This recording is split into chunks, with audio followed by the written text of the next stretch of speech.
এই ধর্মকথা আপনার কাছে আমি একটা আর্জি নিয়ে এসেছি। বলুন তা।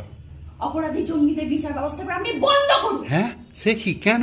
বহু বছর ধরে তারা কঠোর পরিশ্রম করে প্রথমে চুরি, তারপরে ডাকাতি, তারপরে রেপ, তারপরে মানুষ খুন করে আজকে তারা নিজেদের একটা ব্র্যান্ড তৈরি করেছে।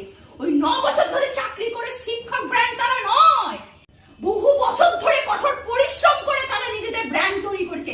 তাদের রন্ধে রন্ধে আছে জঙ্গিপনা। বিচার ব্যবস্থার নাম করে ওদেরকে শাস্তি দিলে ওরা খাবে কি? ওদেরও তো ফ্যামিলি আছে। আপনি ধর্মবতা মানবিক হন, একটু মানবিক হন। আচ্ছা, ওরা তো সমান অপরাধী। আজকে ঘুষ দিয়ে চাকরি পেয়েছে যে শিক্ষকরা, তার বাচ্চাদের শেখাবে কি?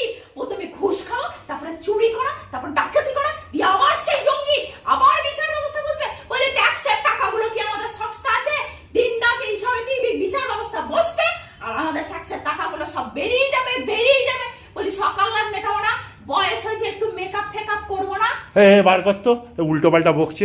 বার কর বললি হবে? আমি ধর্নায় বসলাম। ধর্নায় বসে চিফ মিনিস্টার